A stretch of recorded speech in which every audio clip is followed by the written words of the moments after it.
The unprecedented surge in outward expressions of anti-Zionism and anti-Semitism since October 7, 2023, has also seen a corresponding surge in anti-Zionist and anti-Jewish propaganda. These anti-Jewish falsehoods, as I will henceforth refer to them, are being broadly disseminated not only on the streets and in the various organs of popular culture, but also within the storied precincts of academia, where the pursuit of truth is ostensibly paramount.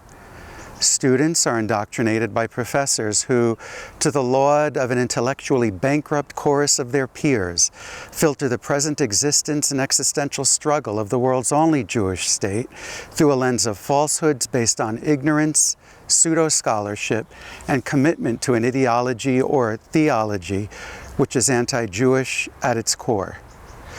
Consistent with my own research proficiency, I will discuss in following three main areas in which the anti-Jewish narrative peddled by Palestinian exponents and their supporters seeks to undermine and ultimately erase the indigenous Jewish connection to the land of Israel. Drawing on both medieval Muslim Arabic sources as well as Near Eastern Jewish sources in both Hebrew and Arabic, I will demonstrate not only the falsity of the Palestinian narrative in these areas, but also how their deployment in that narrative is inconsistent even with the historical Muslim perspective. The first area that we'll address is the Jewish presence in the land. The most prevalent of the anti-Jewish falsehoods that I will here address, and the one most repeated by the anti-Zionist mobs in the city squares and university quads, is that the Jews in Israel are a colonial entity with no indigenous ties to the Middle East or North Africa, let alone the land of Israel into which they have intruded. Of course, the presence of the Jewish people in the land of Israel long predates that of any other existing ethnic group, including Arabs, the significant presence of whom in Israel only began with the Muslim conquest and colonization of the land in the 7th century CE. By any reasonable measure of indigeneity, this confirms the Jews as the preeminent indigenous people of the land. Certainly according to the collectively agreed upon qualifications of indigeneity adopted by the United Nations Permanent Forum on Indigenous Issues, according to which one of the defining characteristics of indigeneity is, quote, historical continuity with pre-colonial and or pre-settler societies, unquote. Whether or not one requires such historical continuity to include residence in the land of claimed indigeneity, which requirement is itself highly debatable, makes no difference, since the Jewish people have maintained an unbroken presence in the land of Israel from antiquity. And according to the same UN Forum, another characteristic of indigeneity is, quote, self-identification as indigenous peoples at the individual level and accepted as such by the community as their member. Hence, any individual born outside of Israel who self-identifies as a Jew and is accepted as such by the community of Jews which has maintained an unbroken presence in the land is part of the same indigenous group. As to the presence of the Jewish people in the land of Israel in antiquity, this is as much of a historical truism as anything can be, confirmed by more historical evidence than can be found for most other claims of similar antiquity. Suffice it to say, for our present purposes, that the presence of the Jews in the land long before the military conquest and colonization of the land by Muslim Arabs is broadly recognized in classical Muslim historiographical tradition. Information about the Jews, or Banu Israel, children of Israel, in the land of Israel during the period covered by the Hebrew Bible and the New Testament is found in the works of almost every major classical Arab historian, such as At-Tabari, Al-Mas'udi, Ibn Khaldun, and others. Reference to Jews in the land during this general period is also attested in the loose collection of narratives known in Arabic as Israeliyat, found in Muslim folktales, hadith collections, and classical commentaries on the Quran. In the Quran itself, moreover, the view is even attested that God foreordained or destined the land of Israel for the Jews. As it says in Surat Al-Ma'idah, verse 21, God, speaking to the children of Israel, quote, "O people, enter the Holy Land that Allah has foreordained for you," unquote. Throughout these sources, the land of Israel is typically designated by the terms Al-Ard al-Muqaddasa, Balad Bait al-Maqdis, or simply Bait al-Maqdis, all of which are calques, literal loan translations of Hebrew designations, as we will discuss later on. The land is also designated by the Arabic term Asham,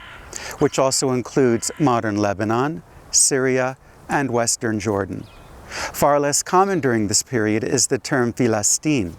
or more precisely Jund Filastin, which comprised the southern military administrative district of Asham. And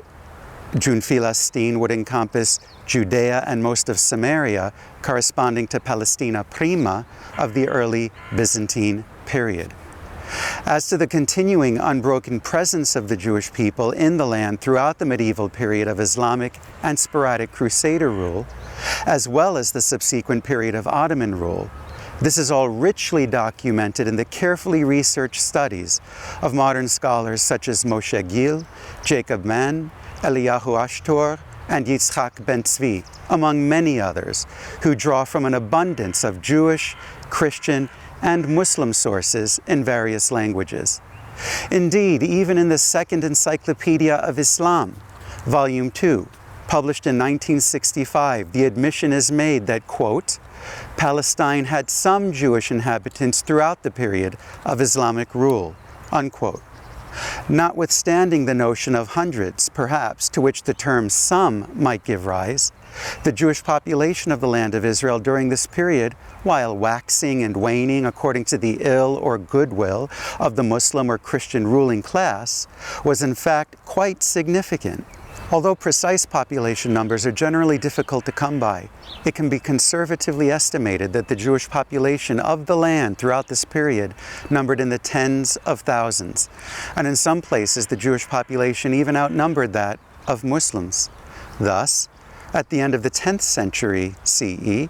the Muslim geographer Shams ad-Din al-Muqaddasi, a resident of Jerusalem, wrote in his famous Ahsan at-Taqasim that the majority of the city's inhabitants were Christians and Jews, whereas, quote, the mosque is devoid of congregations and learned assemblies, unquote. On Purim of 1039, in the city of Ramla, as described in a Judeo-Arabic letter written in that year by the Jewish communal leader Nathan ben Abraham,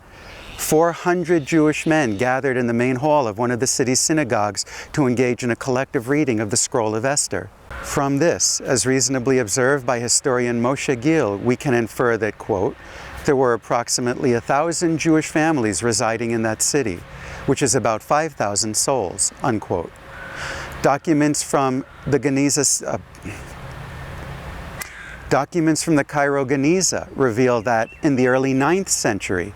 Gaza had an important Jewish community, including, apparently, a center of Jewish study. For instance, we find in the documents reference to the Masorete, Moses the Gazan, around 800 CE. For its part, Tiberias in Galilee was one of the centers of worldwide Jewish scholarship, being the city to which the Sanhedrin had relocated after the Bar Kokhba rebellion, as well as the subsequent location of Yeshivat Gaon Yaakov, a direct outgrowth of the Sanhedrin and one of the three main yeshivot, or Jewish study centers, in the world at that time, until its relocation to Jerusalem towards the middle of the 10th century. Tiberias was also one of the main centers for the Masoretes, Jewish scholars who crystallized the reading and transmission of the Hebrew Bible. A word must be said about the Temple Mount, which, due to its preeminence as a historical landmark to the Jewish presence in the land, has served as a focal point of attack by Palestinian exponents, from the previous Mufti of the PLO, Ikrim Sabri, to Mahmoud Abbas, president of the PA, and Hamas, who have denied that there ever was a Jewish temple on that mount. The New York Times even lent their weight to this idea in an article published on October 8, 2015, titled Historical Certainty Proves Elusive at Jerusalem's Holiest Site. In this article, the writer, Rick Gladstone, either out of extreme ignorance or perhaps deceptive malice, transferred the ongoing scholarly debate about the precise location of the Heichal, or inner sanctuary, on the Temple Mount to the quote-unquote question, as he framed it, which, as he went on to express, multitudes of treatises and scholarly works have never definitively addressed of whether there actually was a temple on that mount at all. In fact, the presence of the Jewish temple on the Temple Mount is a historical certainty as much as the site of the Greek Parthenon or the Roman Forum.